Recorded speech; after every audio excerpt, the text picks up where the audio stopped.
Welcome to Solve Climate by 2030, Oklahoma. Thank you very much for joining us. We're delighted to have you. We're just waiting for the last of our panelists to join in, Kylah, McNabb. Before we get started and before I introduce our own panelists, I want to play for you a video that was prepared by the national organizer of the Solve Climate by 2030 program, Eben Goldstein from Bard College. So I need to do some clicking to bring that up. So excuse me for just a moment.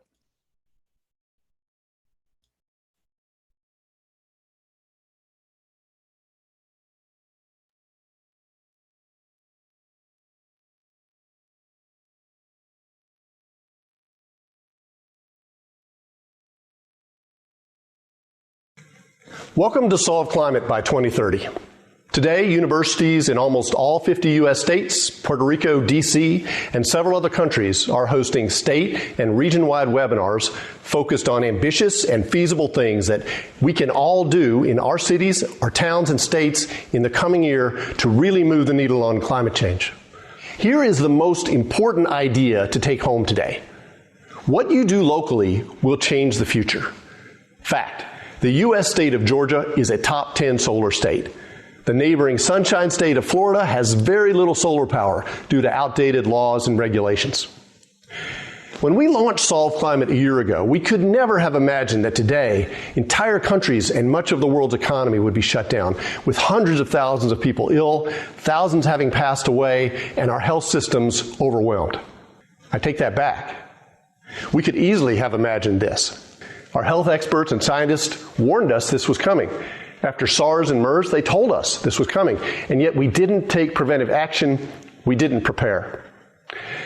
COVID-19 has shown how fragile our health and economic systems are to extreme events.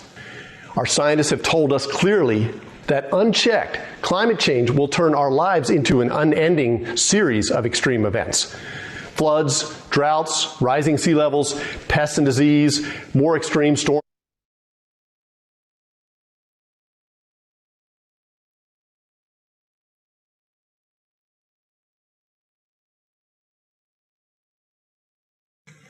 Welcome to Solve Climate. Thousands having passed away and our health systems overwhelmed. I take that back. We could easily have imagined this. Our health experts and scientists warned us this was coming.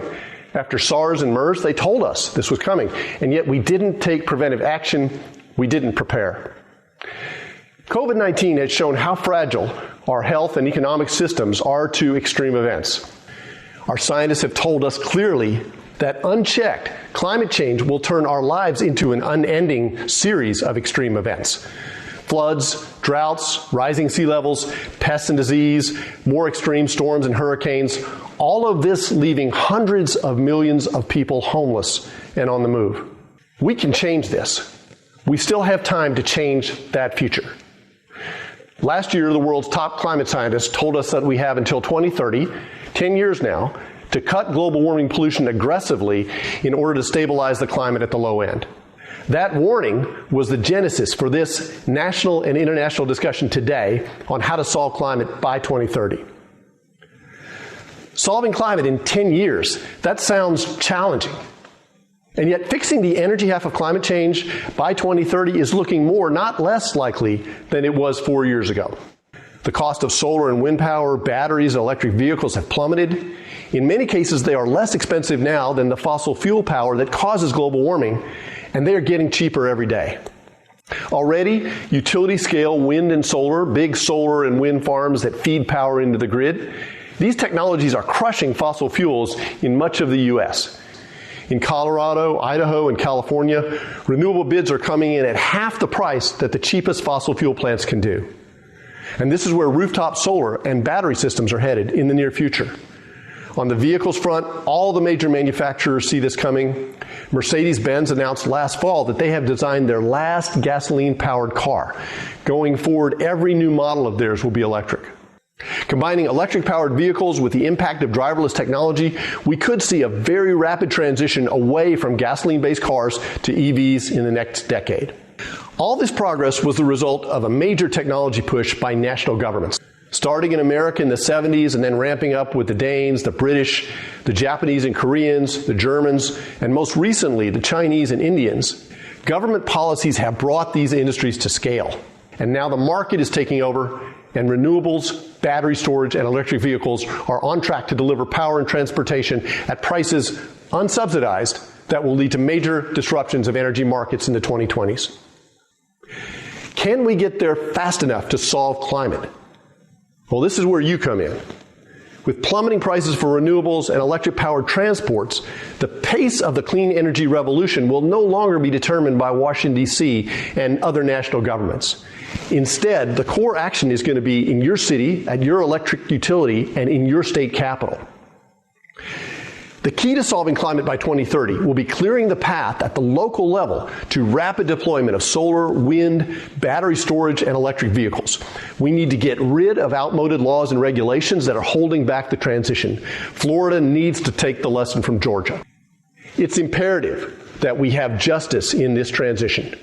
We have to make sure that the millions of green jobs that are created are jobs for all, and that everyone has access to clean, affordable power and mobility. Today, in Nebraska and New Jersey, in Idaho and Alabama, in Bangladesh and Brazil, we're going to find out what are 3 ambitious but feasible things that we can do right at home to smooth the path for clean energy and to bring energy justice to our communities. Following the webinar, I hope you will join a group or class discussion about what you can do to make these solutions real. Then, what next? Well, this summer, young people in particular have a terrific opportunity to both support climate solutions and gain valuable job skills in a down economy.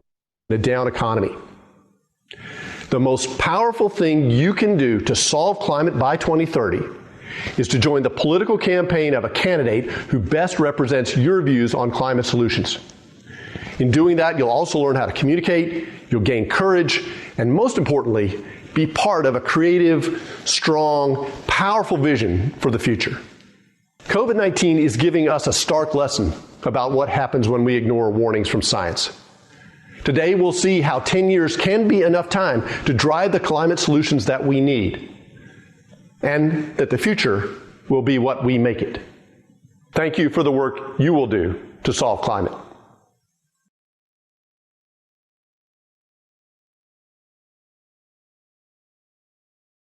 Okay, I want to say thanks to Eben Goldstein, the national organizer of this effort. He's at Bard College in New York State, and he has really instigated a series of events just like this one in virtually all 50 states and in several foreign nations. So we're really taking part in a nationwide effort today. My name is Zev Trachtenberg. I'm in the philosophy department here at OU, and also I serve as the director of our environmental studies program. I want to say particular thanks to Mike Stice, who I'll introduce in just a moment, and Lynn Sorgan of the College of Earth and Energy, the Mewbourne College of Earth and Energy, who have worked tirelessly to get this event organized. Here's what we're going to be doing today. We're going to be hearing from our 4 speakers in order, who will each take about 15 minutes to present one piece of what we might be able to do here in Oklahoma. After that, we'll take a short break, and then we'll come back for Q&A from you folks out in internet land. For people who would like to contribute to the discussion, the way we're going to do that is by email. And so behind my head there is the email address. It's geology@ou.edu. So at any point you can send in a question or a comment. Our colleague Lynn Sorgan is going to be collecting comments and questions from people in the audience, and then passing them on, and I will pass them on to the speakers at the second half of the program. So without any further ado, let me turn things over to Dr. Berrien Moore, who's the Dean of OU's College of Atmospheric and Geographic Sciences.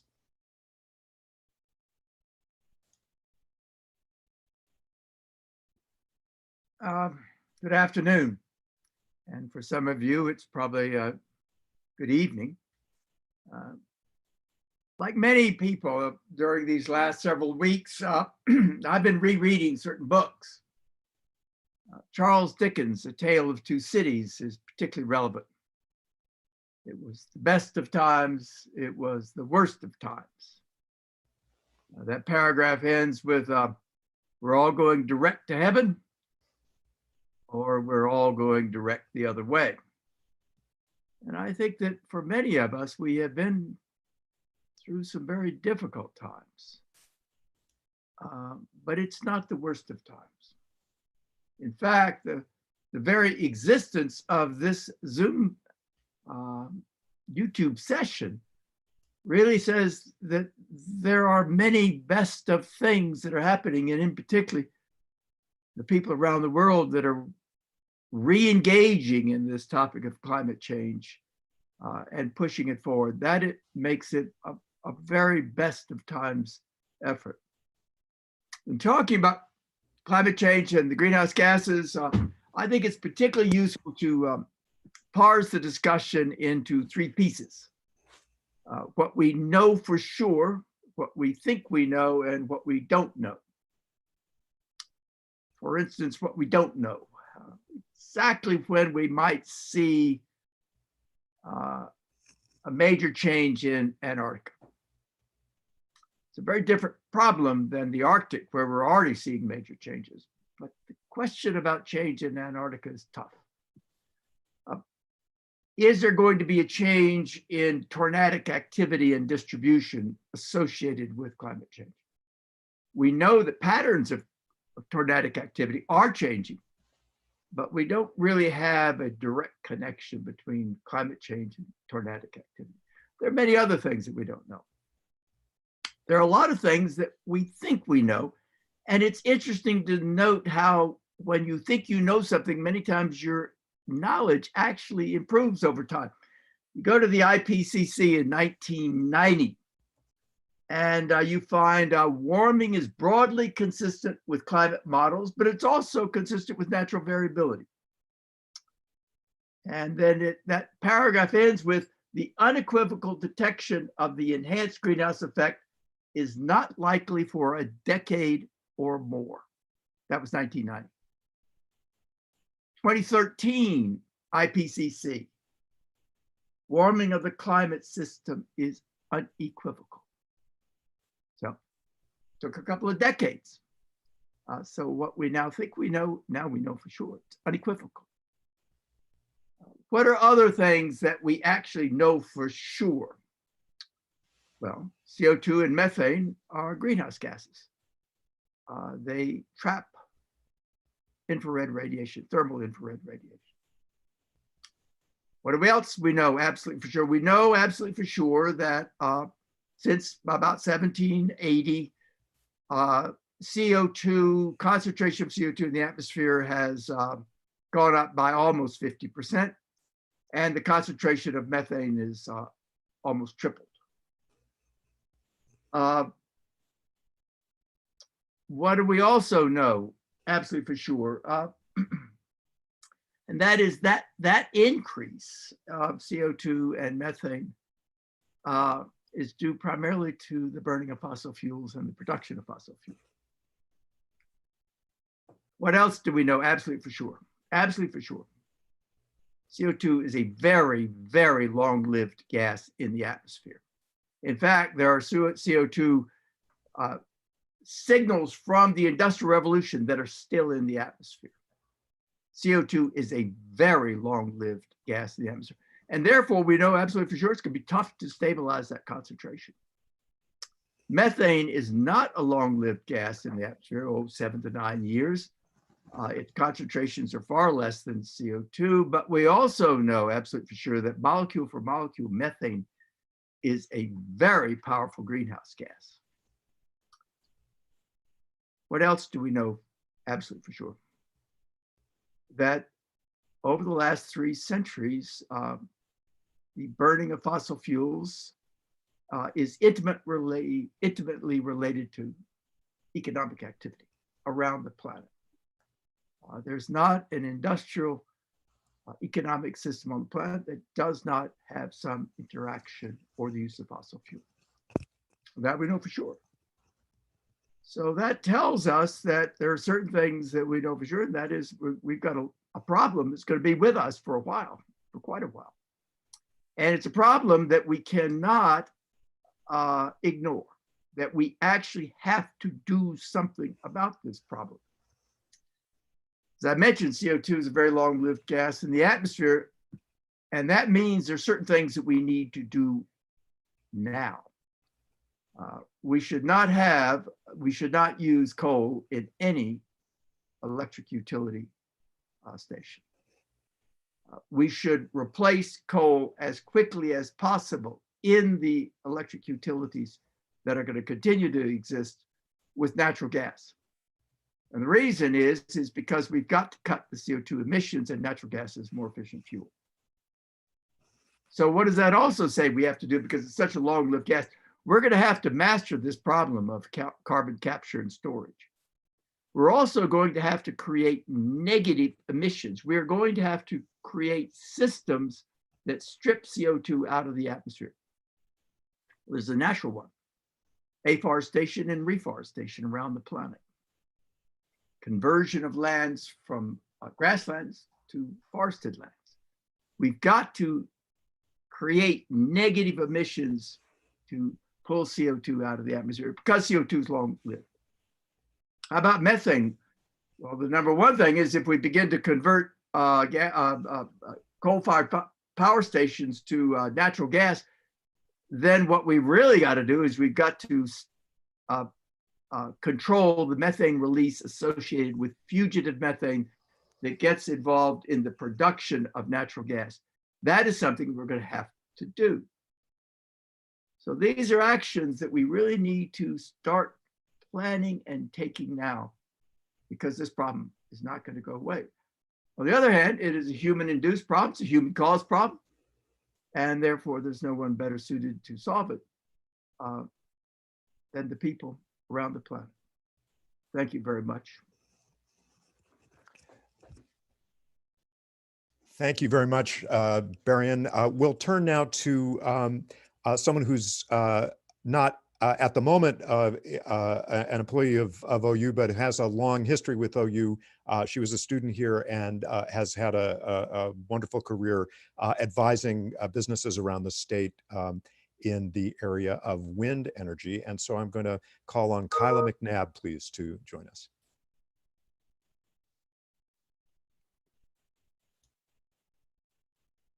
There we go. There's unmute. Thank you so much, Sev. And thank you to all of you for joining in, because it's forums like this that we hope you get really good ideas, and we hope it, pun intended, charges you up to go out and make some difference in the world that we need to see to be done. So as you just heard from Dr. Moore, electricity generation is probably, if not the largest, the primary contributor to emissions across our planet. And it's that electricity generation mix that makes up the difference. In general, your electricity sources come from, as Dr. Moore mentioned, you have coal-fired generation plants, you have natural gas generation plants, and then you often have a little bit of renewables thrown in, as well as a little bit of nuclear power thrown in, which that's a whole separate side discussion. But what I want to focus on is what we've seen with wind power, specifically in Oklahoma. Because in order for us to reduce the emissions and really tackle this climate change issue, we need to be able to harness the resources that we have at our fingertips at each of our locations. What makes us able to make a difference in the world is that we all have our different strengths, we all have our different resources, and we use those to the best of our abilities. In Oklahoma, that happens to be wind power. We have the 8th best rated wind resource in the entire nation. So one would think Oklahoma is an energy state. Makes no difference. It should be easy for us to understand this and blend it into the electricity mix that we have within the state. And while Oklahoma certainly has a long history, as well as throughout the West, of harnessing wind for water pumping and other necessary elements, it actually wasn't until the early 2000s that Oklahoma got its first utility scale wind turbines, actually producing electricity at a utility scale within the state of Oklahoma. This is about 25 years after you saw the really good first deployments out in California take place. So why was this? Why did it take us so long? I mean, there's a reason where the wind comes sweeping down the plains is part of our state song. So why did it take us so long to harness this in a large scale notion? Well, you have a lot of questions about it. It's expensive. What happens when the wind doesn't blow? It's intermittent. It doesn't blow all the time, even though I beg to differ on a lot of scales. Wind turbines take up too much space. And oh my goodness, let's not bring up the fact that, those little kinetic art pieces sure could be ugly. We don't need to be changing the landscape too much there. So all of these elements come about, of course, when you have new technological advancements, when you've got something new within the state. I'm sure people said the same thing regarding oil rigs as they dotted. While they understood the economic development and elements that they brought to the state for the energy production, wind turbines are no different. They're just dotting the landscape, just no different than power poles or anything else to help us advance. So the first wind projects came about in Oklahoma in 2003. And as with any new technologies that take place, those first projects really broke the mold. There was actually a fun little competition between two major wind power developers within the state. Both of them argue that they actually had the first project, one down in southwest Oklahoma and one down up in northwest Oklahoma. One I think poured the first foundation, the other one raised a blade first. So I don't choose not to get into the middle of that argument. The fact is, we saw our first projects built then, and it just made so much sense. And as first projects often do, it broke the mold. It really opened, I wouldn't say necessarily floodgates, but it started the snowball roll of, hey, this stuff actually works within. Oh, and did you know that a wind power produced project, the electricity prices are stable for 20 years? So when you actually go to a utility partner and you go to a consumer, could any other energy source tell its consumers, I can tell you what your price of energy is going to be next week? How about 6 months from now? How about 5 years from now? Wind power can do that. It's number one real strategic part that it can play outside of even all the emissions reductions, water reductions, because it doesn't need water to generate. It's the fact that the price is stable for the life of that contract. So generally 20 to 25 years. And as you heard in our opening video, if you fast forward to today, wind projects are coming in at half the price of traditional energy projects. So as those first projects started going within the state of Oklahoma, you still needed a push. And again, as been talked about, that's generally where the government comes and steps in. You kind of need that little bit of incentive to move forward. So those are generally done through renewable portfolio standards, or in Oklahoma's case, it was a renewable energy goal. So the governor put forth a goal that we would have 15% of our state generation come from wind by 2015. Lo and behold, we did it in 2012. So 8 years ago, we did this. We accomplished it 3 years ahead of schedule. And this is really, truly due to the environment and the policies that were put into place, as well as the fact that our wind is just that darn good. As again, anyone that spent any amount of time in Oklahoma realizes this. So what goes beyond that? So we've met our goal. What next? Then it gets to the technological advancements that take place.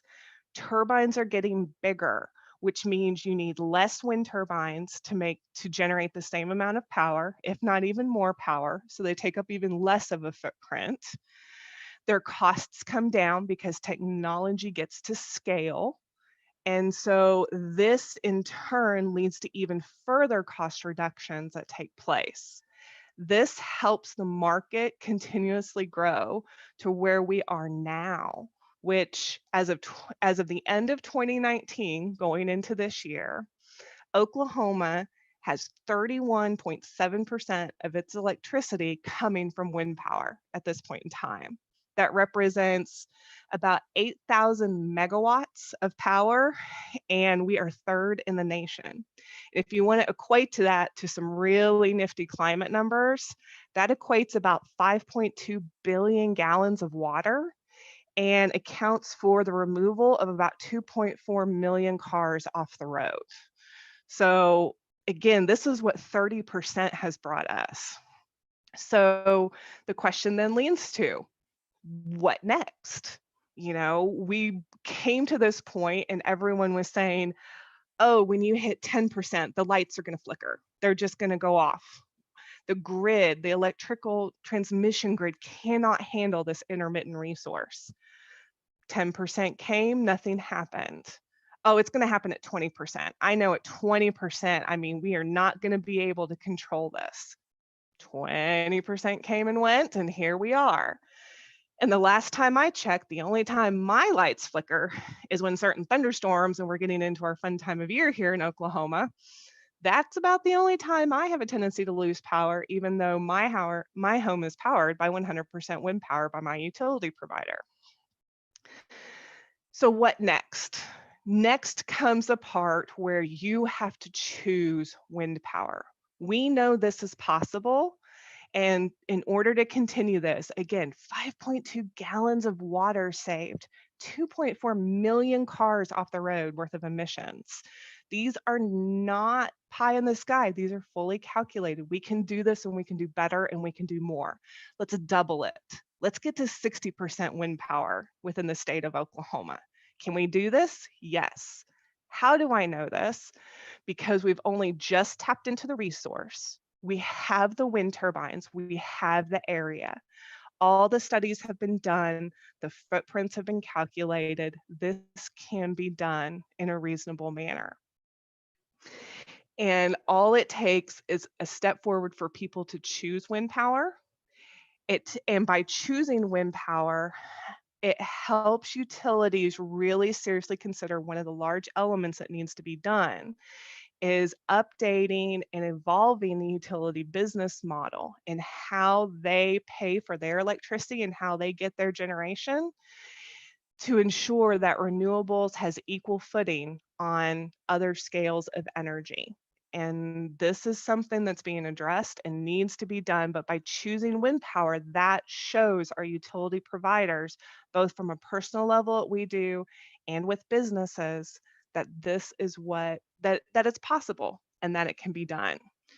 Because wind power has not only the emissions and the climate support side of things to play, it also has a great economic development story too. Money going towards schools, local taxes being paid, manufacturing taking place, domestic manufacturing taking place. The wind turbine technicians is the #1 fastest growing job within the United States right now even. So it's a source of fantastic employment for those looking for opportunities all around the nation in general.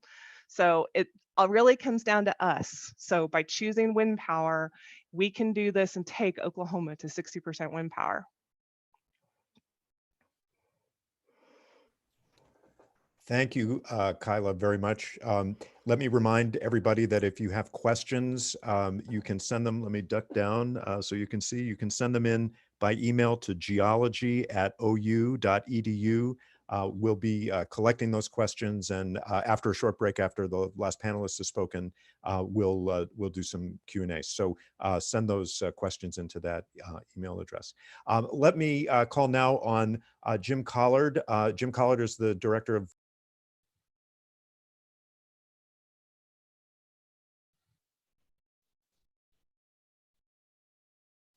Have I lost you?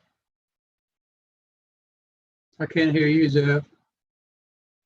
You're good. Jim, I think you're coming through. Okay, good, thank you. I really appreciated the comments of the two previous speakers. I'm look forward to hearing from Mike as well. I'm coming to this discussion from the standpoint of an economic developer.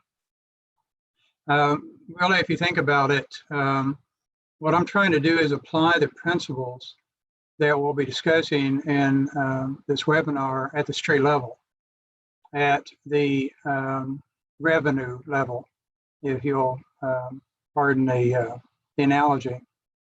From the beginning of history, humans have been turning raw materials and natural resources into products that we use in our daily lives. Iron ore becomes steel, silicon becomes, sand becomes silicon, and that becomes microchips. Minerals become medications. Unfortunately, until recently, commercial and industrial development, by and large, has followed the notion that raw materials and natural resources are simply to be used and then discarded. Fortunately, this is changing. So to begin, I want to throw out a couple of terms. The first that I would ask that our viewers look up after webinar is over. The first is industrial ecology. This is the notion that industries and manufacturing plants can utilize their resources more efficiently and then create and in turn reduce their carbon footprints. The other term to Google is the circular economy. Here the goal is to create an entire economic system that is as waste-free and as environmentally resilient as possible. The idea is to design the manufacturing process from the beginning in a manner that allows for raw materials and resources to be recycled infinitely, if possible. Now we can think about this at two levels. One is at the actual plant or lab level that produce the new products. The other level, where I work, is in the design of the economy as a whole as it's worked out at the local level. And that brings me to the Citizen Potawatomi Nation's industrial development strategy. Chairman Barrett keeps talking about how the tribe's guiding principle is that we don't eat the seed corn. And what that means is that we view our human and natural resources as the anchor of our entire development strategy. You see, there really isn't, or at least should not be, any conflict between industrial development and environmental sustainability. Tribes, by and large, think in terms of 7 generations and try to base their decisions on the future, what comes afterwards. It's obvious what the conclusion is. We must protect our current natural environment so that it can be useful and helpful for the future generations that follow us. See, I argue that indigenous people really were the world's first environmentalists, and that there is much to learn from indigenous wisdom worldwide. Now, what this means in terms of the Citizen Potawatomi Nation is that we're utilizing our expertise in geothermal technology and solar panel installation in all of our development projects, from the construction of outdoor housing, which involve elements of geothermal and solar, such that many of our new housing units are just barely on the grid, to the Grand Casino and resort area on I-40 just east of Oklahoma City, which we believe is the largest geothermal complex in the state of Oklahoma. Most of our development incorporates those two technologies. And that leads me then to a discussion briefly about the Iron Horse Industrial Park. It is a 794-acre park anchored or on Native American trust land. That gives us a lot of operational control and policy control over what happens there. As we state in proposals that we submit to companies, the park is conceived as an industrial extension of the Native American culture that emphasizes environmental protection and sustainability. In essence, we are recruiting companies that focus on the principles of the circular economy, as I mentioned earlier. Directly, Iron Horse is rail anchored. That's important because rail is second only to ocean and water transportation as being the most environmentally efficient. A metric that many times used is a standard rail car, not an oversized rail car, just a regular run-of-the-mill, can transport 4 to 8 semi-trailer loads of material at significantly greater range per unit of energy used, mostly natural gas in terms of, or petroleum in terms of trucks, of course. The park is also a foreign trade zone. We quite literally have a global footprint, and we've been able to make presentations at the last 2 World Indigenous Business Forums, where the message again is that first, Indigenous people can engage in a global economy and do so in a way that is geared toward protecting the natural world that we all cherish. As a result, we're recruiting companies that take the preservation of our natural resources very seriously. In fact, our electricity is supplied primarily by the Grand River Dam Authority, but also by the Canadian Valley Electric Co-op, both of which have huge percentages of their electrical capacity provided by renewable resources. The GRDA, of course, is known for water production off its dams and so on. So that's where we're headed. Our first company is a Canadian company that produces pipeline for the oil industry and water systems. And I think that's an important point we need to keep in mind. We need to be careful about value judging industries and value judging individual companies, because ProPipe is utilizing state-of-the-art production techniques that are geared specifically along the lines that we've been talking about for the last few minutes. Those are the kinds of companies we're looking for. As the park develops, we're also recruiting complementary companies that will use each other's waste products as part of their production facilities. So, referring back earlier, we are trying to create an entire industrial park that has a circle, a circular economy, a circle of raw materials moving from one company, one manufacturing plant to the next, while at the same time we are providing really solid long-term jobs for the native and non-native people of our region. So that's really the idea, that's the quest, as it were, that we think and act on these principles of environmental sustainability and put them into effect by negotiating contracts, by our bidding processes, by the way we fuel the park. Every single bit of unusable ground from an industrial standpoint will have an element of renewable energy, from solar panels to ground source heat pumps and geothermal and so on. Now, one odd thing about our park is we probably will not be utilizing wind in the park, and that's because it's located very close to our eagle aviary, and which has this huge outdoor cage, and the wild eagles will fly in periodically and interact with those in the cage. The idea here is that design the park and indeed design the economy in a way that is practical while still focused on the goal of environmental sustainability.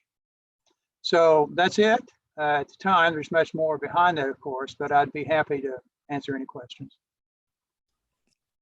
Thank you, Jim. And again, keep those questions coming into geology@ou.edu. We'll turn now to our last panelist, Mike Stice, who's Dean of the Mewbourne College of Earth and Energy at OU.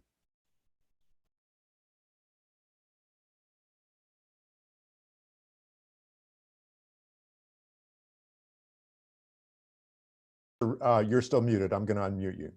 Good evening, everyone. This is Mike Stice. I am the Dean of the College of Earth and Energy at the University of Oklahoma, and I am a little unusual as a panelist on this because I'm the one responsible for educating and developing new oil and gas professionals for the future. But I think it's important that we start with the foundation that this is a problem that we all own. The industry owns it, the oil and gas industry owns it. Many of the comments that Kylah shared around wind, the development efforts that, obviously Jim has engaged in, these are all noble in cause. And I want to speak to my colleague, Dean Berrien Moore, because he didn't get the kind of introduction he deserved. Berrien is a real scientist. And when he shared the unequivocal statements around science, I just want to reinforce the points that he made. Those comments are no longer disputable. And I want everyone on this call, regardless of age, to understand that the future lies in first acknowledging the science. And as an oil and gas executive of 35 years, it's easy for me to say, I want to be a part of the solution. I'm not here to continue to have dialogue about denying that science or having conversations with others that might feel like we're being attacked as an oil and gas industry. Because in reality, we're not. We are part of the solution. So we're unapologetic here at the state of Oklahoma to be the 4th largest oil producer. We export a lot of that energy elsewhere. We're the 3rd largest natural gas producer. But one of the things Kylah pointed to, this great state is also home to 8,100 megawatts of wind power.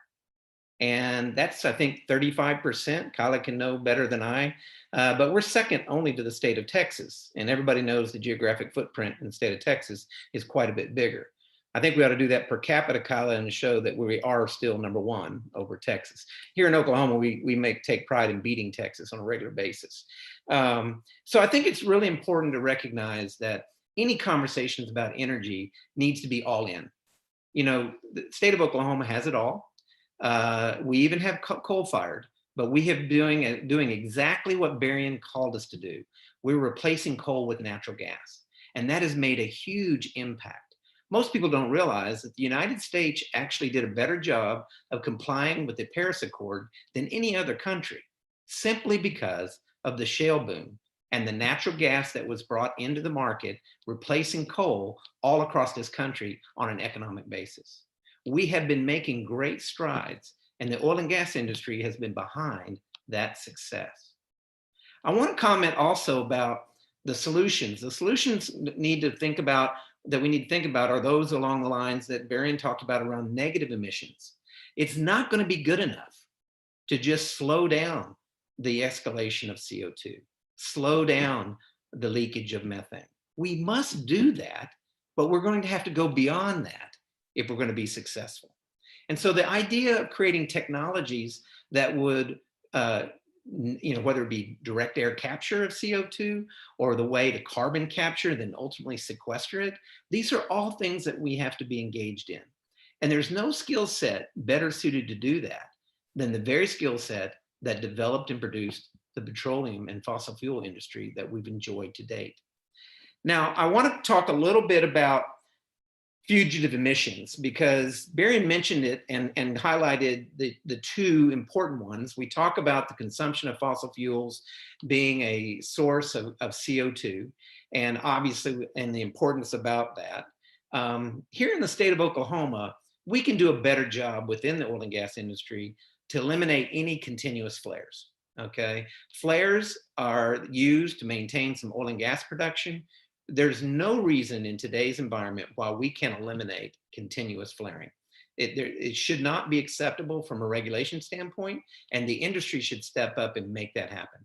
And there has been great improvements in that line. There's alignment in getting to that point. Now, we're probably always going to have emergency flares in the case of a safety incident where we need to do something on a temporary basis. But on a permanent basis, there's no excuse for a continuous flare. We have the technology to develop the ability to close that window.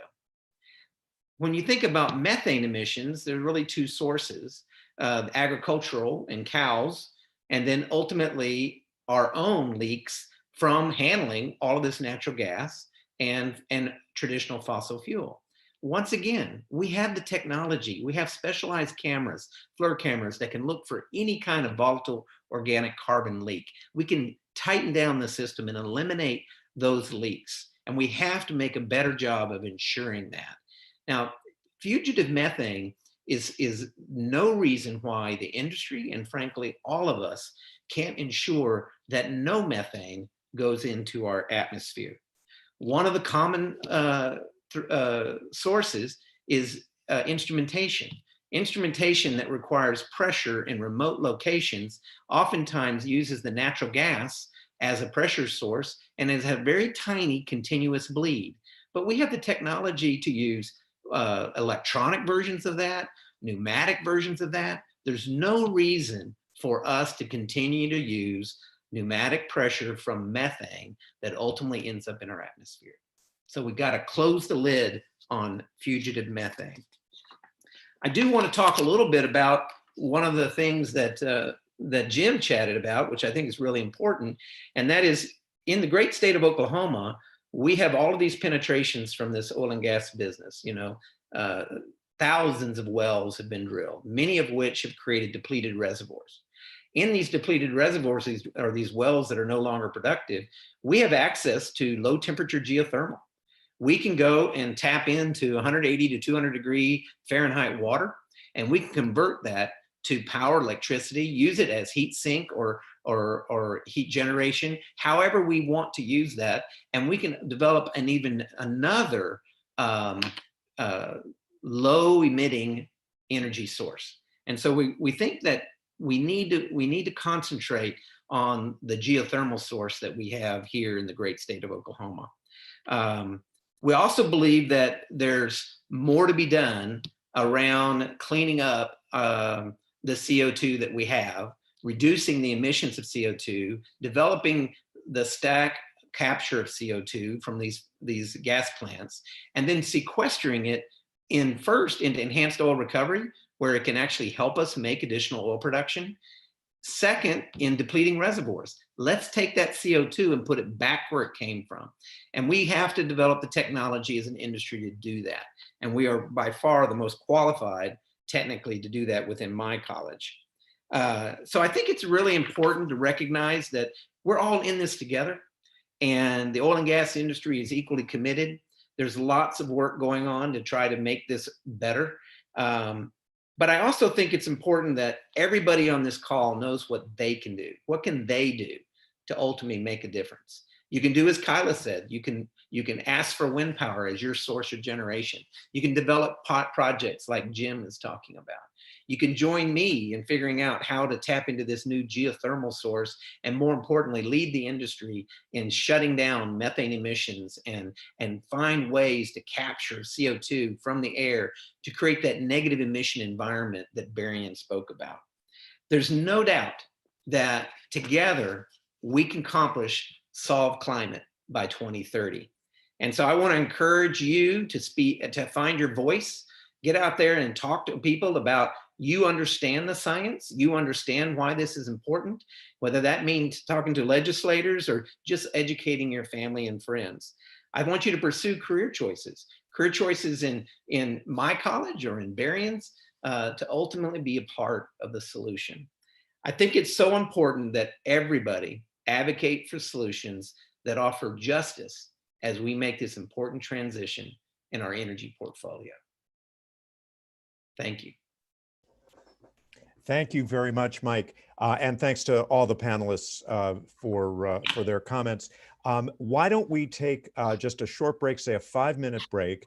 I think I'll keep the stream going because things like that can be fragile. So we'll just be sort of hanging out here but everybody might benefit from a brief break. So in 5 minutes, we'll reconvene and send in questions to geology@ou.edu. We've got a bunch of questions in already, so while we're on our break, I'll be sorting through some of the questions and begin to hand them over to our panelists. So we'll see you again at 5:50 in 5 minutes.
Okay, folks, so I'm going to get us started again here. I love the way I can sort of make myself appear and disappear in front of this screen.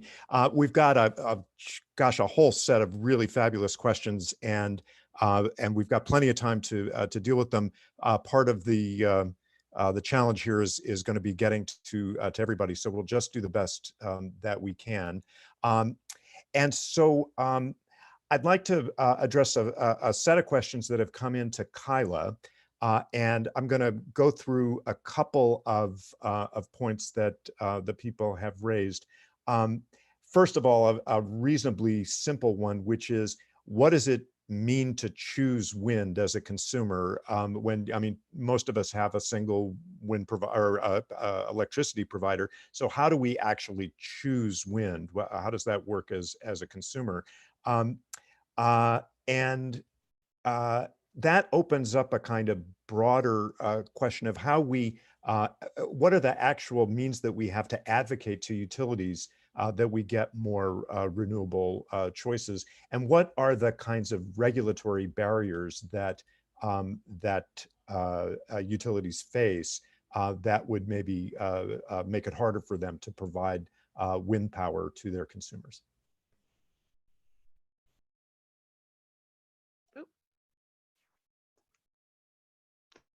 So all excellent questions that are all definitely tied together. So what does it mean to choose wind as a consumer? It means whenever you have an opportunity through your utility provider, sign up for their wind power program. Each utility within the state of Oklahoma, even the electric cooperative, so I am part of an electric cooperative, Oklahoma Electric Cooperative, I'm a member. They do their wind program a little bit differently than OG&E does, or that Public Service Company of Oklahoma does. So first and foremost, you contact them. They all have wonderful information pages on their websites that talk about how you can get signed up for their programs, how you can purchase what are known as renewable energy certificates or renewable energy credits. You might also hear RECs. That, in essence, is purchasing a block of power that's related to the wind. So that's step one. And a lot of times you might actually hear these programs are sold out, or there might not be any room available. So in that instance, number one, know that you are getting some, but that the message still does need to go through to your utilities that you want more wind power on the system. And then you can take a secondary element and go, okay, what do I do in my everyday life? And those companies, and do they support renewable energy? There is a list of resources, RE100, where there are companies that have committed to 100% renewable energy for their operations, as well as other listings of companies that have committed to doing a portion of their operations from renewable energy. So by choosing companies like this, you essentially put your money where your mouth is in choosing one company or over another to make those electricity selections, because corporate purchasing is the next level of renewable energy components that's going to be really advancing the market forward. Your largest ones today, Google, Apple, Microsoft, do a great deal. Kohl's, amazingly, actually does a great deal with renewable energy. But there's full listings online that we can get to everyone following the webinar as well. And so you can do that by advocating to the utilities. In Oklahoma specifically, for instance, we have a Google data center in Pryor. And one of the reasonings they came to Oklahoma for that was because Grand River Dam Authority was able to offer them wind power, similar to what Jim talked about for the business development park, for them to locate there. And then finally, the regulatory barriers. This gets a little bit to the utility business models, in that especially for what are known as investor-owned utilities, IOUs, the Oklahoma Gas and Electric and the Public Service Company of Oklahoma, they are bound by their financial models and what they show the Corporation Commission to approve the plans for them to purchase the wind power. And so by advocating the fact of all the benefits that wind power has to provide, not just from the standpoint of, from a technological, from literally a base cost of component standpoint, it's cheaper, but then you also figure in elements of the emission savings, the water savings, all those elements need to be considered when factoring in for additional wind projects to be purchased by the utilities. Kylah, just to amplify a little bit about that, where does the consumer go to do that? Do they go onto the business's website and do a contact form and say, here's my 2 cents? Or is this something that's done in the public sector through approaching the agencies in the state? Or is this done by going to legislators and saying, we want these rules changed, or legislative changes? So where exactly is the point of contact for people who want to do that kind of action? All of the above is basically the smart question. Anytime you have an opportunity to talk to a policymaker, talk to a legislator about what's important to you, especially your representatives within your districts, you are their constituents, it's important that they hear from you. Same for the companies. They're on websites now. There's a lot of public facing information regarding efforts that are being done by companies, because they understand this means a lot and that this is the time for people to act, and that we as consumers do have, unfortunately, fairly limited options of what we can do. In Oklahoma specifically, since we don't have the ability to choose our electricity provider, we have to choose wherever we can. And so if you Google corporate purchasers of renewable energy, that will take you to the global websites where it highlights those companies that are taking the extra effort towards utilizing renewable energy within their operations. So it sounds to me as if you're saying that as consumers, we can express our values in this area, not only by our purchasing decisions, where we do have kind of limited choices, but by a kind of direct advocacy, either to companies themselves or to agencies or legislators. Absolutely. Absolutely. And by understanding the accurate information as well, by showing the educated responses and the scientific-based results of wind power, that's how we can show and grow this within the state. Very good. We've got some more questions, I think, for Kylah, but let me move on and address a question to Jim. And I want to say thanks to Lynn, who's in the background, melding together questions that have come in over email and presenting them to me in a way that that is very clear. So I'm just going to read what Lynn has written up for Jim, but maybe after Jim addresses this, maybe others on the panel might want to talk about it as well. So since industry is the largest energy user, how can we shift industries back to the US so we can better regulate the either the emissions that they produce, or also encourage them more to use renewable energy? So we might not have that that kind of leverage over industries that are based in other countries. And so I wonder what Jim's views on that are, and also whether other people on the panel would advocate for policies that would work towards that goal. Thank you for that simple geopolitical question. You're talking at an interesting policy level. Really, when it comes down to the local, and echoing a former Speaker of the House, all politics is local.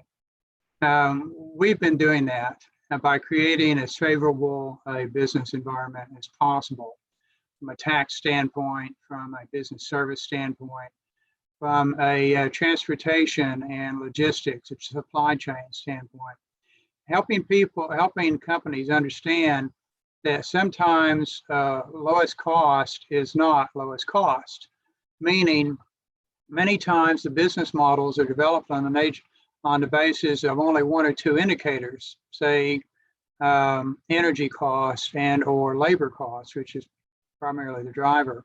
However, there's more to it when you help the company decision makers understand that costs should be factored in over the long term, not just based on quarterly income statements.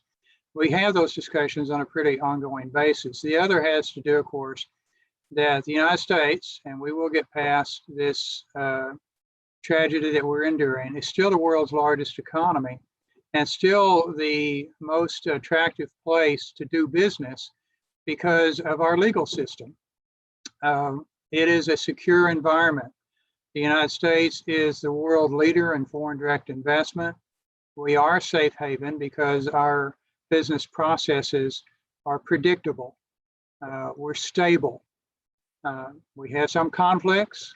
We're imperfect, but we can create environments at the national level, at the state level, at the local level, in this case, the tribal level, that make the value proposition very, very attractive for companies. It starts, of course, with U.S. companies that have gone abroad in terms of their outsourcing or offshoring. Those are two different concepts, and bringing those back on board.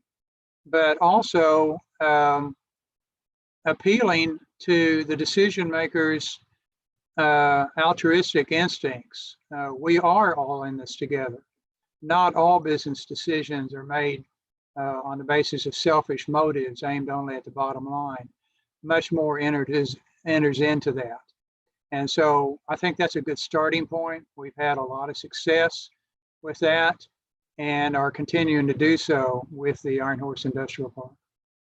So if I can follow up on that, you as in your position and the entity that you work for and represent are in a different kind of position than maybe a lot of folks who are viewing this webinar, which is that you are you're a public sector entity, right? You're a big player. You're not just an individual consumer. So if I happen to be in a similar position, I could see how I could use the sort of leverage of offering a contract or offering some kind of tax advantage to a company. I'd have that kind of leverage to try and get the kind of behavior change that I'd like to see. If I'm just a consumer, if I'm just an individual, what kind of actions do you think regular folks could take that would get the same kind of impact that you're talking about? It really comes down to putting out the time and effort to educate yourself on what the real issues are and try to sort through all the conflicting stories and viewpoints. Again, getting back to Berrien and John and Kylah, the science matters. That is the baseline, deal on the basis of facts, and then utilize that information to have your voice heard. Social media is very important. Attend city council meetings and planning commission meetings. Serve on boards and commissions, and don't let age on either end of the spectrum stop you. I was a city manager for 17 years, and two of the very best city council people I served with were in their middle 20s. They were thoughtful, intelligent, committed, and idealistic, and that's what we need in our public leaders, regardless of the age. So I think it starts there with self-education and a commitment, a real commitment of your own time and your own resources to learn what needs to be learned and then apply that knowledge on a daily basis at all levels of government. Thank you, Jim. I think Mike wants to chime in on this point. Just unmuting myself. Yeah, Jim made some great points. I think the thing that I think is so important, we oftentimes have to think globally when we're considering a public good. The air is a public good. The blanket in the form of greenhouse gases around the globe, that's a public good. Our relationship to that public good has to change. We have to think about how to develop technology, whether we are developing wind here and using it locally so that we are making a difference. But more importantly, we're going to have to export those creative energy solutions to people. There are millions of people without energy across the globe, and there's no denying that. And many of these people are impoverished and will come up the social curve, and they're going to need our help. And so we have, I think, 3 roles to play. One, we need to think in terms of what our impact is and act locally, doing the things that we need to do to reduce our footprint and hopefully create the negative emissions scenario that Berrien talked about. Second, we need to make this available. Our technology is available. I had a recent trip, it's not been that recent, 3 or 4 years ago, where I went to Africa, and I was so impressed with the solar panel that I saw on a thatch hut and the person utilizing their cell phone. You know, we're going to have to make our technology, wherever we develop it, available to the peoples of the world, because this is a world problem. And lastly, I think it's so important for us to think in terms of all sources of energy. Some of these developing communities are going to be more apt to look into biomass, or maybe the geothermal that we talked about earlier. Some of them may not have the same access to winds that we have on our plains, okay? And so we need to think about all the solutions and how all the energy possibilities could ultimately play into solving climate 2030. Thanks, Mike. Let me invite any of the other panelists to weigh in on this question of what can we do to encourage manufacturing and other energy-intensive industry to relocate back in the United States, both to limit emissions from the transport of goods, but also to maybe encourage them to use locally produced renewable energy. We haven't heard from Berrien or Kylah on that, if either of them want to chime in. Let me speak to that. One of the things that I think that we can do, and you see the beginnings of it, where we start looking at appliances and we get much more of an efficiency index. We really need to have carbon accounting done, so that when you buy an appliance, when you buy an automobile, you see actually what was the carbon footprint, what was the carbon input or the carbon utilization in that total production scheme, and make that part of the consumer's information stream. So then the consumer begins to choose, not only, as Kylah said, I want to check the box for wind. I want to check the box when I buy the washing machine, or I check the box when I buy the new automobile. But what is the carbon accounting associated with this choice? That will drive efficiency globally. And in some ways, it may drive industry here. But I think what the real net that we're trying to achieve is to drive down emissions. And I think that having carbon accounting really done from the beginning to the end of the manufacturing stream, all the way into now I buy the car and it has certain such efficiency, or it's an electric. The other thing I think we have to do is we have to avoid what I would call feel-good strategies. So I go and buy an electric car, and I come home and I plug it into my electric utility plug, and some coal-fired power plant provides the electricity. So I'm in California and I plug my electric car in, and a Nevada coal-fired power plant provides the electrons. That's not a good idea. That's not a good idea. So what we really need to think about, and Jim really is pushing at this in the circular economy, is we really got to make sure we understand the carbon accounting that goes with our actions. I have another question on a different point for Berrien. But before I present that, Kylah, did you want to weigh in on this particular point?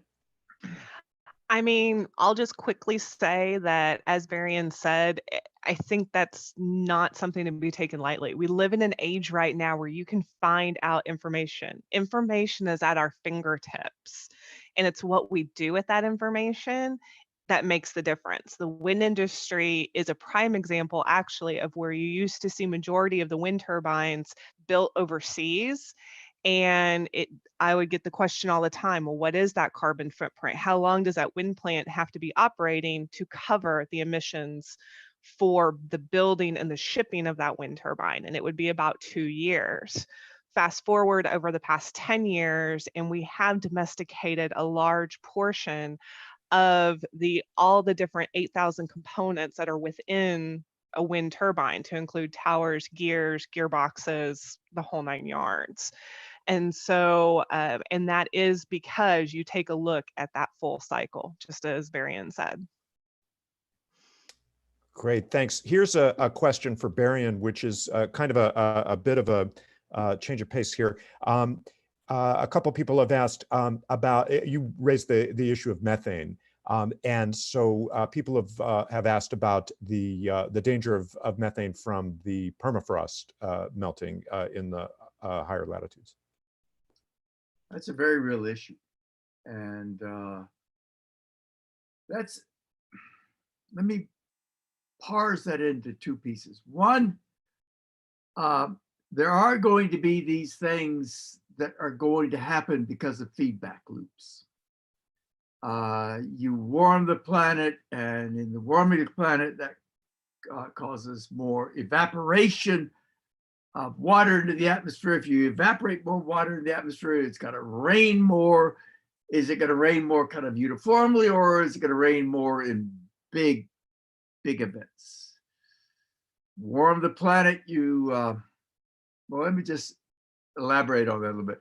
I must say that I find there's a social phenomena here that is going on that I'm really quite puzzled by, and that is we're now seeing the Northwest Passage from the Atlantic Ocean to the Pacific Ocean, which explorers had searched for years, has now been found. And that is, we now have shipping through the Arctic Ocean in the high latitudes of North America. Some of the shipping is actually shipping oil from the North Sea to China. So you ask yourself, here's a positive feedback that we would have never understood. The permafrost, the Arctic is ground zero right now for climate change. And I think that one of the things that the scientific community and the policy community really got to pay attention to is what is happening to the canary bird in the coal mine. And I wish I had an easy answer to that problem. I don't. But this is something where our observational and scientific expertise really needs to be deployed. There's a real topical element to the question of the melting permafrost, because not only do we get the positive feedback loop with respect to climate change with the methane emissions, but in this moment when we are experiencing the effects of the pandemic, I know that people are very concerned about pathogens that have been sequestered in the permafrost for tens of thousands of years that are now potentially being released into a set of organisms that are no longer adapted to them, if indeed they ever were. So that's another reason for concern there. I've got another question which is really addressed to the entire panel, and this gets, I really like this question because it's a hard one and it gets down to the theme of the evening today, which is, how do you solve this? I mean, what are the nuts and bolts? So here's the question. Contracts that cities have with coal plants tend to be pretty long-lived. If we want to eliminate coal quickly, and both Berrien mentioned that and Kylah was suggesting that too, cities would have to buy out their contracts with coal-fired plants. So cities are at the mercy of their power purchase agreements. How do they get out of that? Is there a way out of that conundrum? I'm going to mention something, but I don't know if it's the answer. And I know it's got the T word in it, and that is going to cause some concern. Well, that is, we probably need a carbon tax. The tax could be revenue neutral. That is, no more money is going to the federal government You could allocate that tax. But if you do a carbon tax, you will accelerate the transition from coal to natural gas to renewable. And that's what we need to do.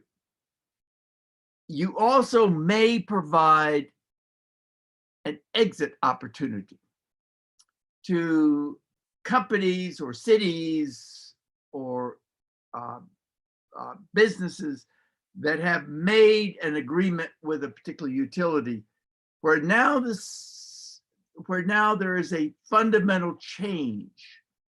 And one could perhaps point to that fundamental change and say, well, now that you've got a carbon tax, I mean, this is a whole new ballpark. You've changed the rules. I can't do this. And I think there are multiple benefits from doing something like that. I understand that it's politically challenging, shall we say, but it is the kind of thing that could be the tipping point to finally get rid of this industry that is providing a very inefficient fuel. Now, having said that, I think there is one other thing that we really need to think about. The people who mine coal and the people who participated in that industry are human beings just like the rest of us. And they got to have a job and they've got to have something to do.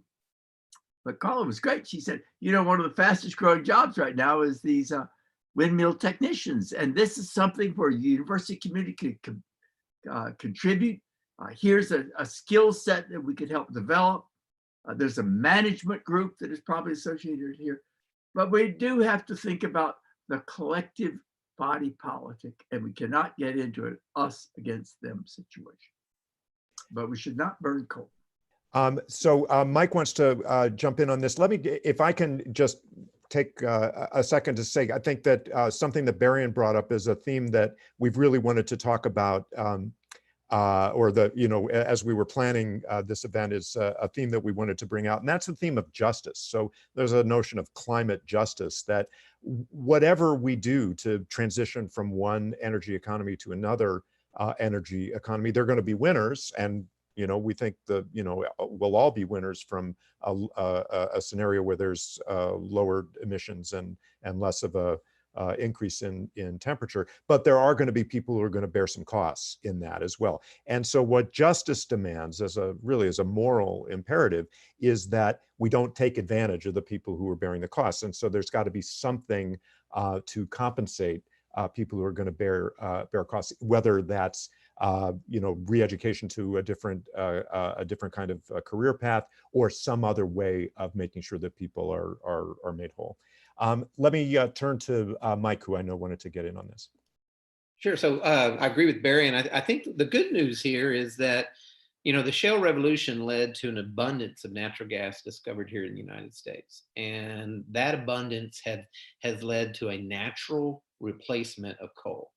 And the actual transition from coal-fired power generation to natural gas has been extraordinary, and it's been a huge benefit to the CO2 footprint within this country, especially one that is such a consuming nation. We are the largest economy in the world from the standpoint of what we consume. We're the biggest energy consumer, and as a result, you would anticipate we would have the largest CO2 footprint. But it has been improved enormously on the backs of these discoveries around natural gas, and that's given these utilities the motivation to replace coal-fired with natural gas. Now, the question, though, is a good one, because the question was a contractual question. Utilities are motivated to have both base load and variable load power. And it's so important that everybody recognize that coal, like nuclear, is a heavy investment up front. So what typically happens is large capital projects build coal in, build nuclear in, and they generate power for a long period of time. And on an incremental basis, they tend to be very low cost because coal is so cheap on a BTU basis. But unfortunately, that's a deceptive number when it comes to coal. And the reason it's deceptive is it's not paying for the long-term CO2 consequence. And so that gets full circle back to Berrien's point. If you really want to create equitable here, you got to have a carbon tax that penalizes a fuel source that is going to have an enormous carbon input. And so natural gas will be viewed better than coal. Wind will be viewed better than natural gas. And somehow we have to create the equation. And then to tie into Zeb's point, we have to make sure that the implementation of a tax is just. There's going to be utilities who've made these capital investments in coal, and they're ultimately going to have to idle them. And if so, what is the economic consequence to their shareholders and frankly to theirs? More importantly, there are people who are truck drivers who are paying enormous amount. If they're driving a diesel truck and they have a bigger carbon footprint, if they pay a huge tax, their business could go under. And so how are we going to support them? And so this is not an easy execution. There are tons of different models, but if you're going to change behavior, if you're going to change it at the local level, at the individual level, you're going to have consequences that are immediately felt, not long-term. So I am supportive of a carbon tax. It's a difficult challenge because it is not easy to develop. Stanford has one that I think tries very well to deal with the justice part of it. But I think we do need to understand that we have to change the behavior of the consumer. Just as Kylah was talking about, the data is at our fingertips. Let's put it in a form that the decision can be made so that we're making the quality decision we need to going forward. Otherwise, I'm afraid Solve Climate 2030 becomes 2035 or 2040. And I feel like a sense of urgency is needed now. Thanks, Mike. Let me, very rich, there's a question that's come in that picks up on this justice theme that we were broaching that has come up just a little bit. So let me read this and just throw it open to anybody who wants to address this one. The questioner says, is a sustainable and equitable transition possible when richer cities who can afford greener initiatives are passing environmental degradation to poorer communities and populations? How would poorer communities be accommodated in the energy transition? That's a really good and hard question.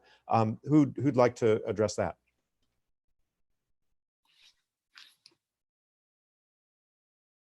I haven't heard from Jim or Kylah in the last little bit. Okay. I think Mike just did address it. I think that you put in government policies to actually take out these friction zones. You create government policies at various levels of the government to actually try to balance that equation. That's kind of what I was trying to say with regards to, how about the coal miner? What about that person? The coal miner can be thought of as a poor, impoverished city. I mean, the same analogy works.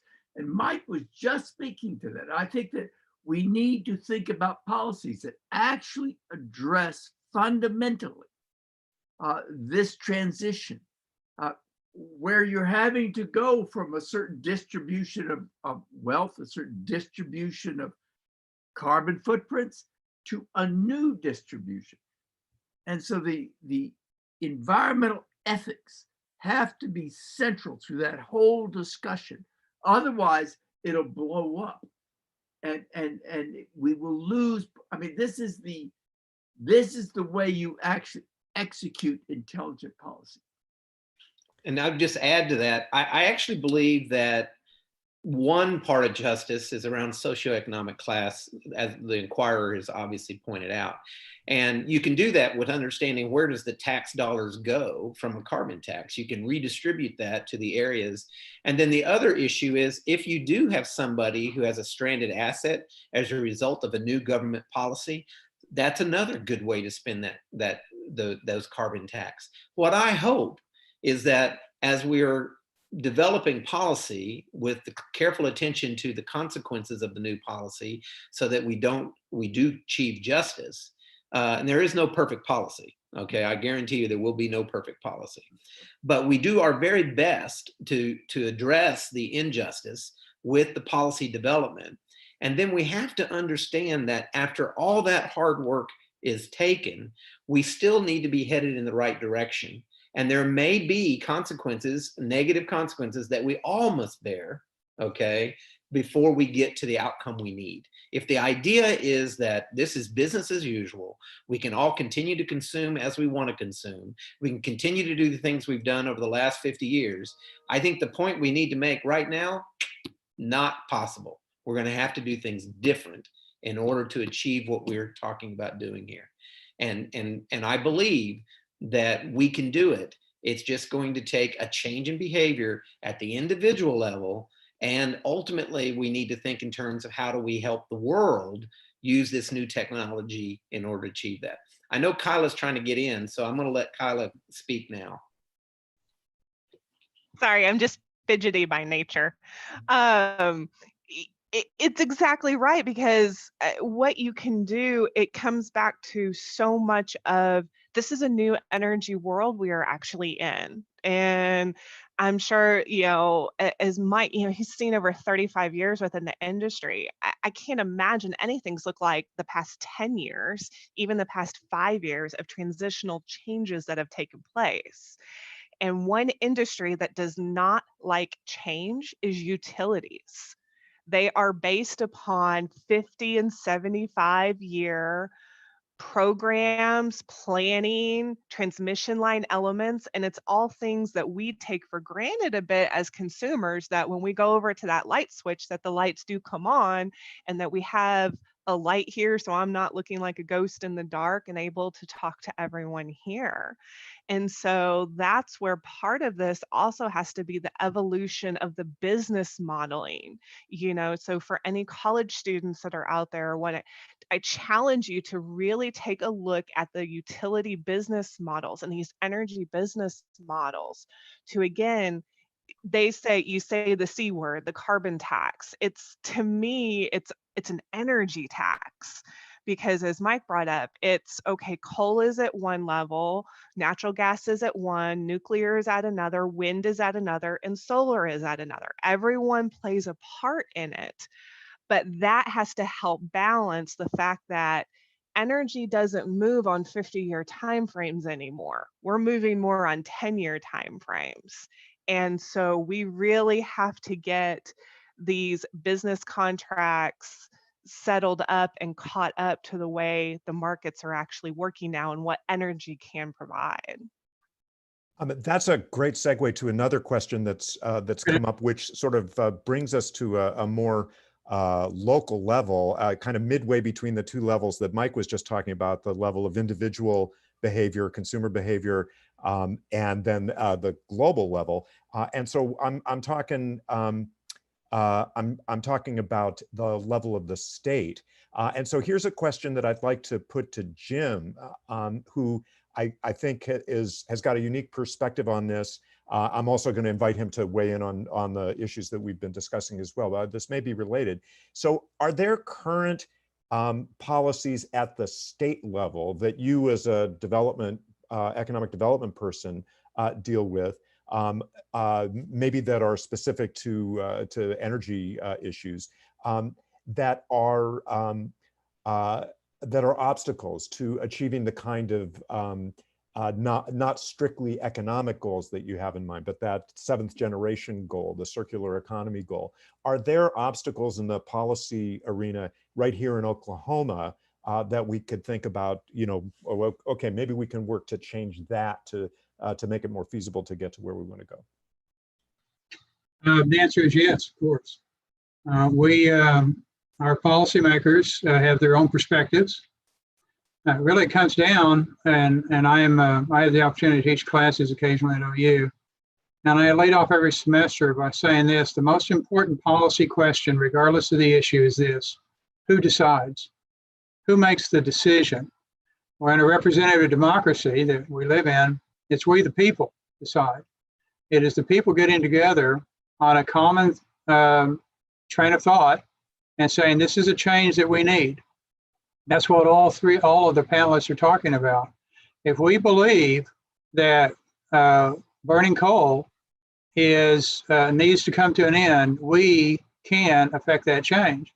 But it takes time. there's a tendency, I think, for people to want simple solutions to complex problems. It doesn't work that way. But we can make decisions at the local level on a consistent basis that over time lead to the outcomes we want. And I'll give an example. For about a year and a half, we have been in discussions with a very large company based in Asia. And we got very close to, in fact, we had an agreement in principle that they were going to build a manufacturing facility in Iron Horse. And then that got put on hold for a variety of policy reasons at the international level. But while we were over there visiting with them, we realized that their home plant is coal-fired, and that their perspective of coming onto tribal land was based on a false presumption that the EPA rules did not apply on tribal land. That's incorrect. They do. But it was an interesting part of our discussion, because what we did is that we really learned their production processes, and we consulted with some experts in the field, and we're able to show them that by building the plant on Iron Horse using natural gas saved them enormous amounts of money. In other words, we were able to cast the new energy source from the standpoint of their economic self-interest. Once we got past that, and the fact that we got confused for several hours during one long day of meetings on where the decimal points belong, we were able to help them realize, oh, wait a minute, we do need to rethink our production process, because it does make financial sense for us to use a clean energy source.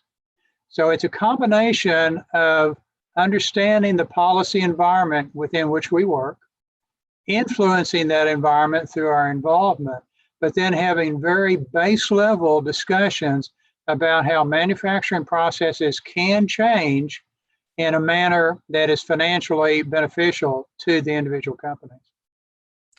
Thanks. I think that's really important to indicate that, you know, the kind of improvement that can be made within the private sector, which often in these discussions we tend to focus on the public sector and aren't as, you know, that kind of inside, you know, really detailed work in the private sector is so important as well. But let me address the public sector for just a second, because I'm responding to the questions that have been coming in. Let me put this one to Kylah.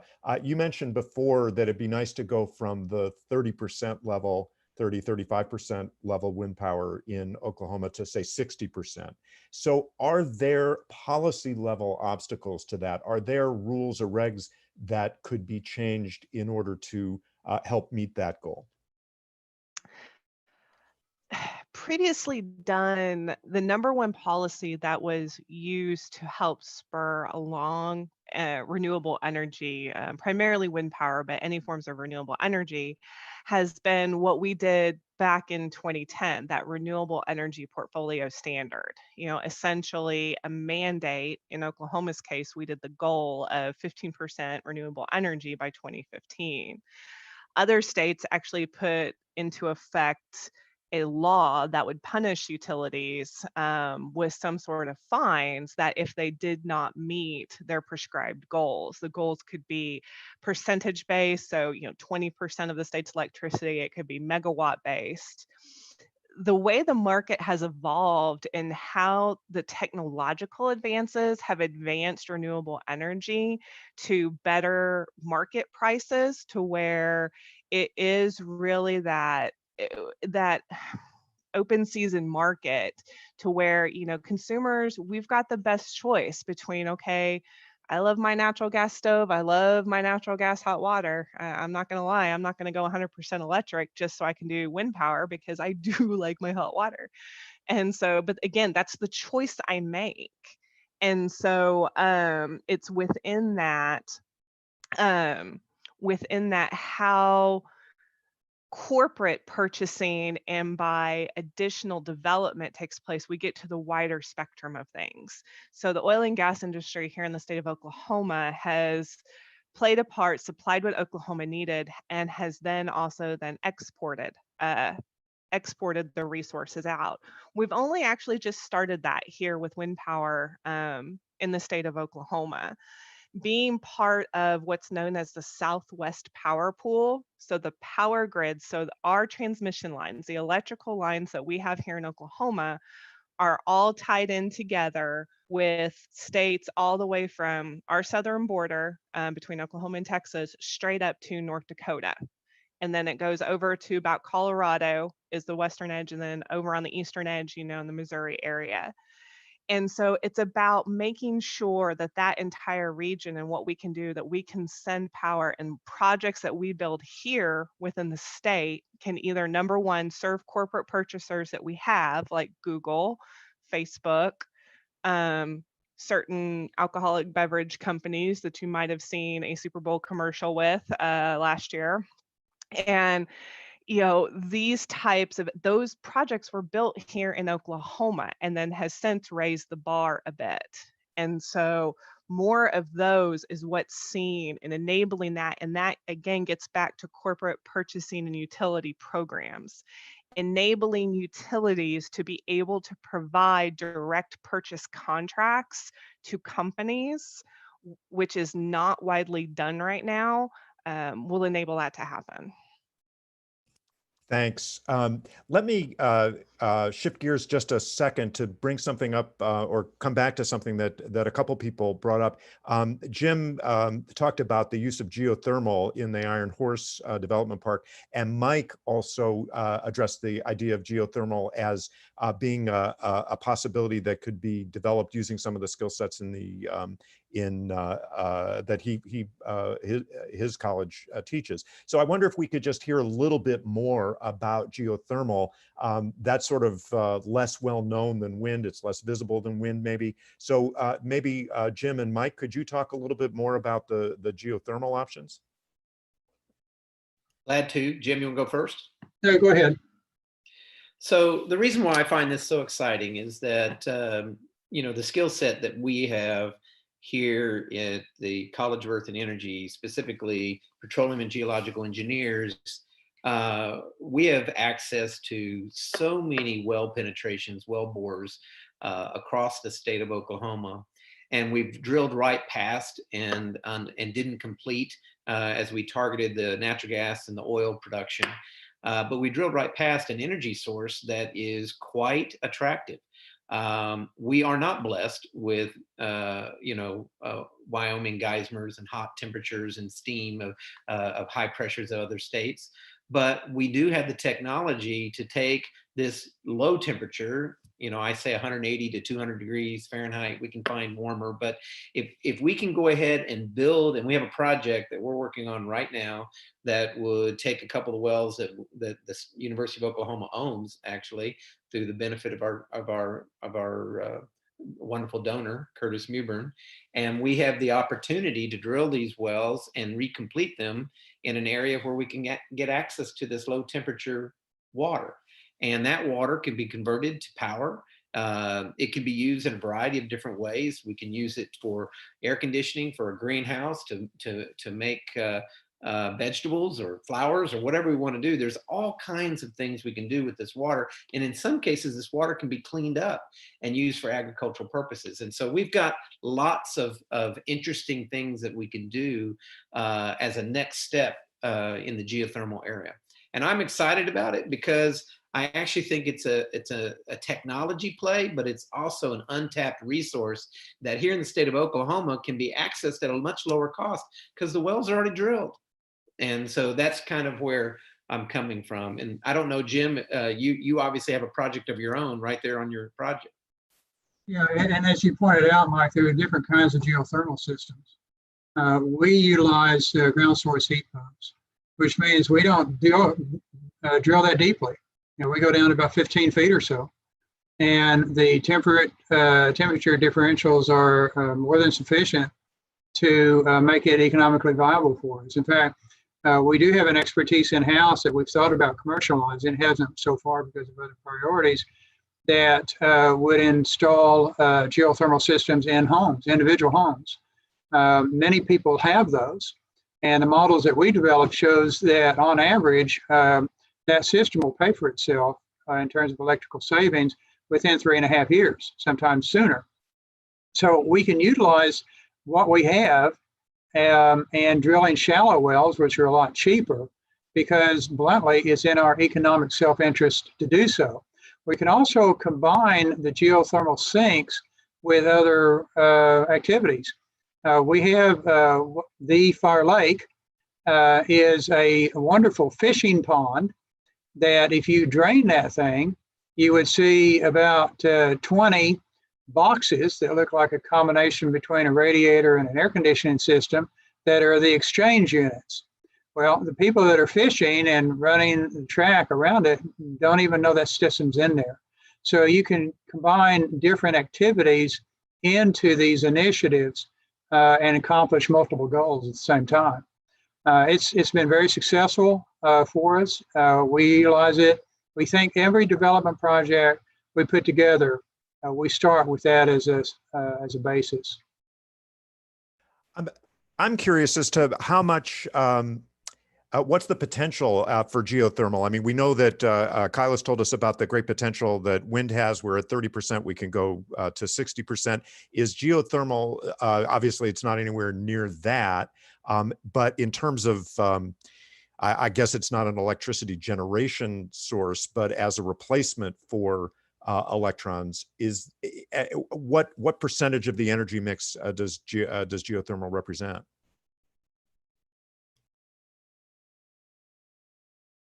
Does anybody have a view on that?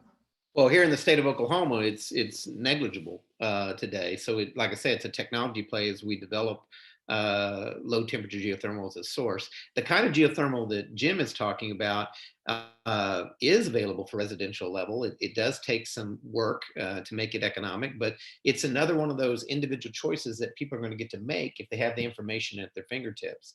These heat sink sources, they do work, and depending on your own energy load and your own behavior, they can make economic sense even today.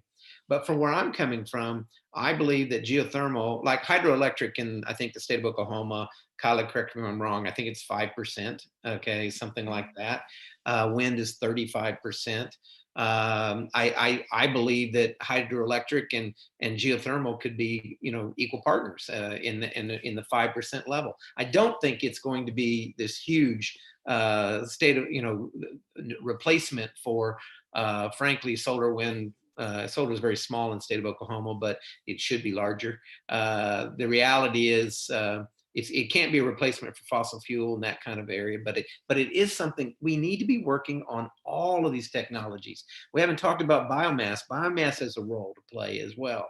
And so we need to embrace all of these energy sources that are going to help us with our carbon footprint.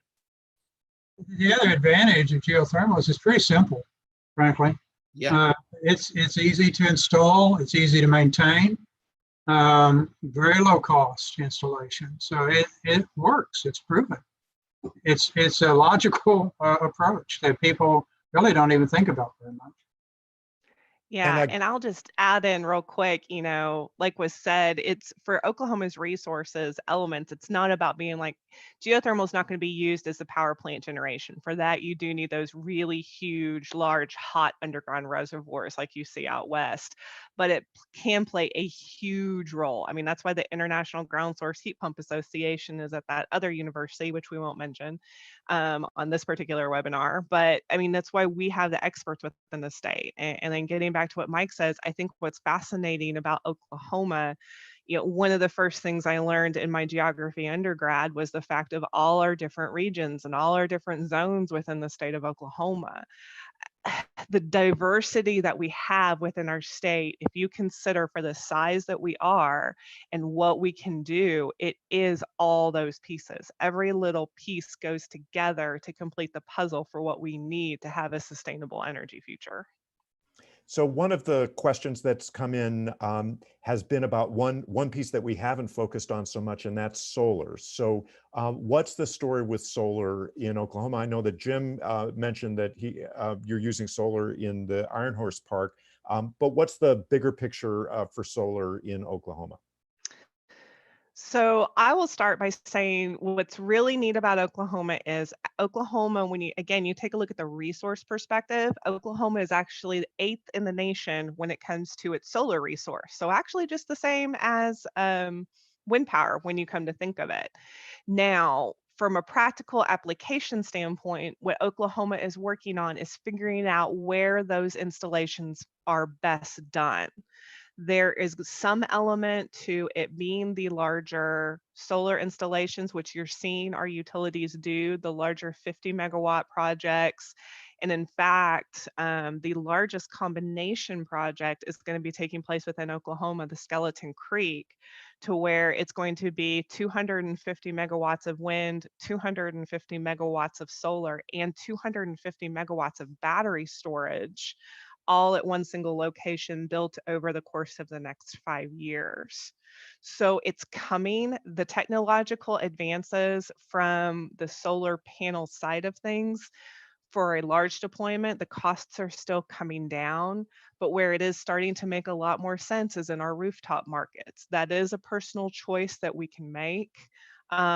We had a neighbor just recently down the street. We had our homeowners association bylaws changed, and you can now put solar panels on our roof. We're looking at it.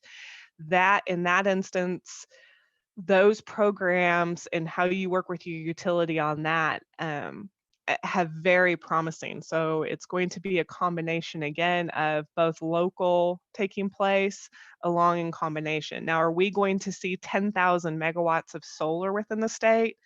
I think the jury's still out on that because I'm not entirely sure how much land that would take up, but you never know what the technological advancements will bring. Jim, do you want to reflect on your experience with solar at the Iron Horse Park? Sure, it's a way to utilize pieces of the land that don't fit in terms of the factory. So it's making better use of what we have to work with. Another advantage of solar is it's very portable. I mean, look at sensors all over the place, from highways to monitoring pipelines that run off solar energy. You can print it pretty much anywhere, but Kylah is spot on. It takes a big footprint to produce big amounts of solar, and that can be a challenge, particularly in areas that don't have wide open spaces. That said, rooftops are an ideal location for low demand areas that, in combination with zillions of others, will add up.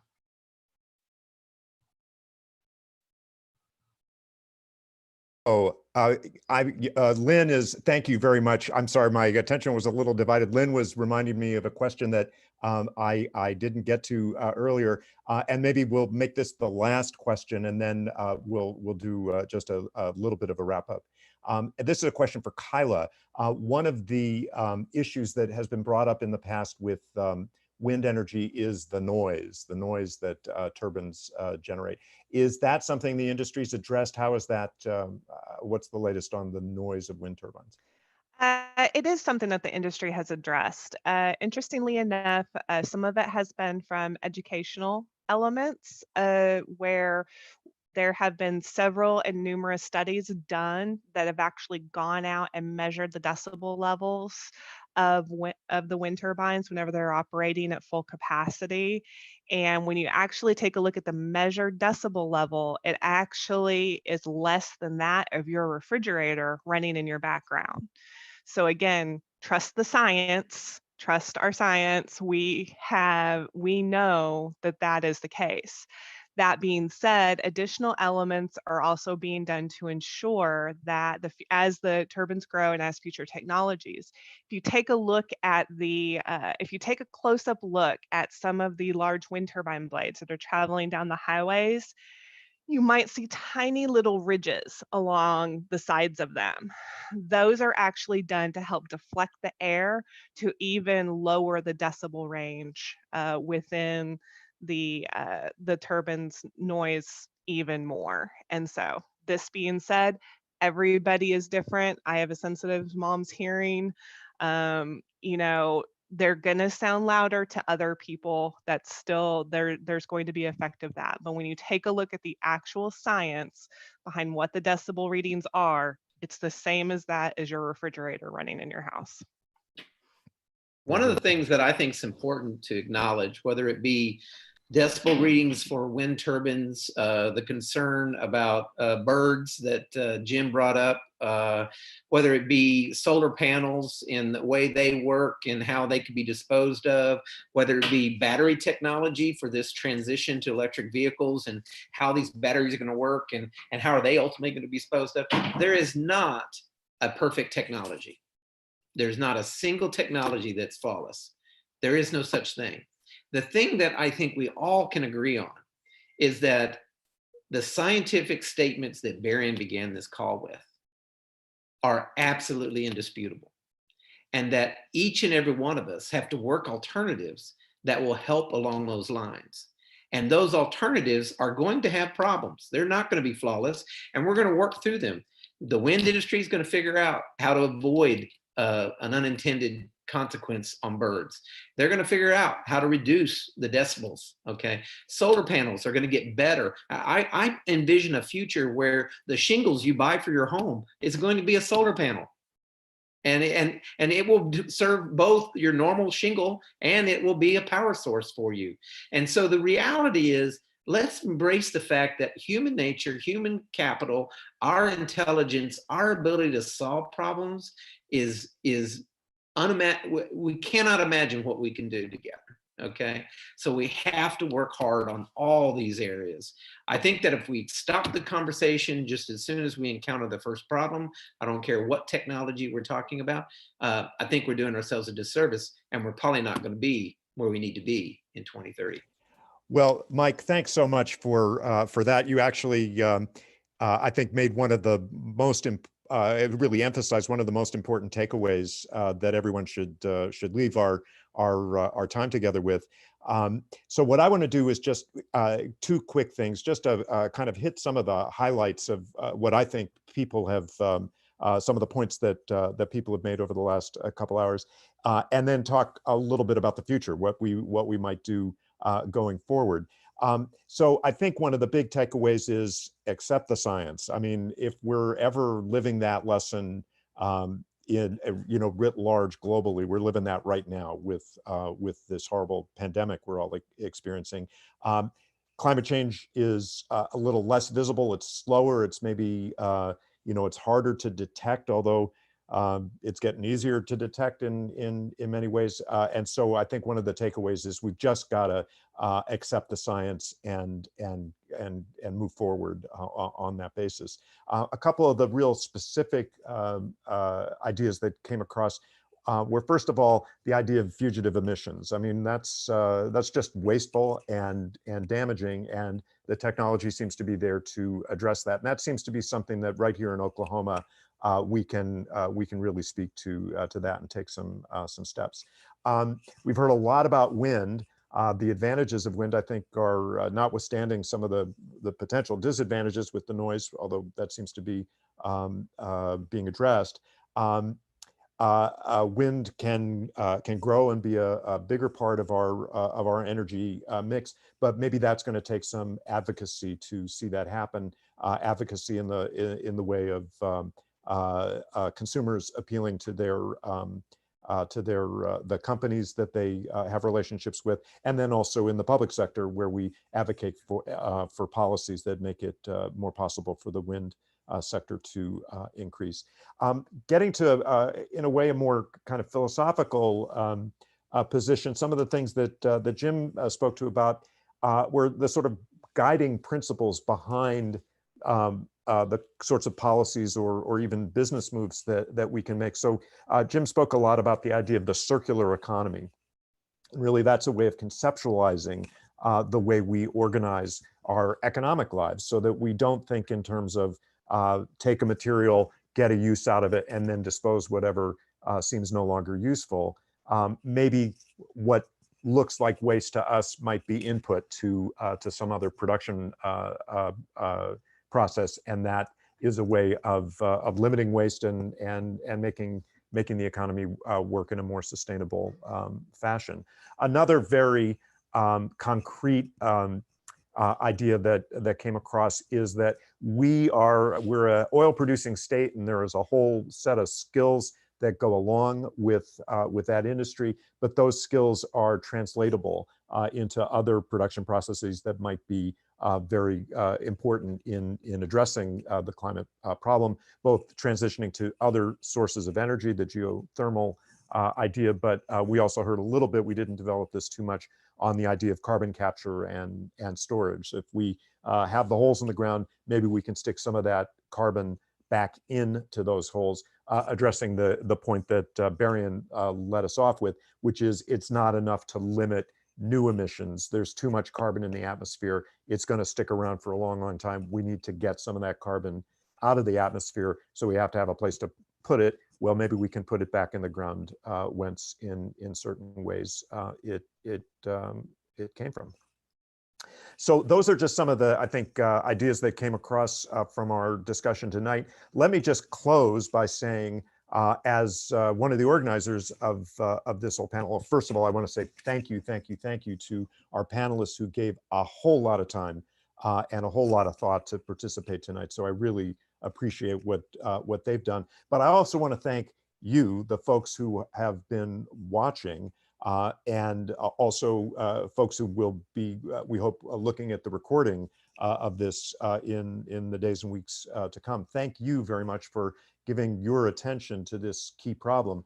We've gotten very excited about the thought, both thinking about these things, which we really care about, but also we've gotten excited by the fact that so many people have responded to this call, and so many people are really excited about this this kind of grand challenge to try to solve climate by 2030. So we've explored this in a kind of general way today. I think some interesting suggestions have come forward, but maybe the time in the time to come, what we should be thinking about is, well, how can we actually act on those? How can we put some of those suggestions into a kind of sharper focus and really come up with some action items that we can work on? We don't have concrete ideas about how to do that right at this very minute, but one of the things that we've undertaken, we as a group who put this together, one of the things that we've undertaken is to think about that. What can we do next? What can our next steps be? And so we have your all's emails, and we will be getting back in touch in the next days or next week or so with some ideas about where we can go in the future. So with that, let me thank the panel once again. Let me thank Lynn Sorgen, who's been receiving the questions, and wish you all a very, very good night. Stay safe, stay socially distant. I hope the time will come when we can meet like this in person on campus, but until then, we'll do this kind of thing by Zoom. So good night to everybody.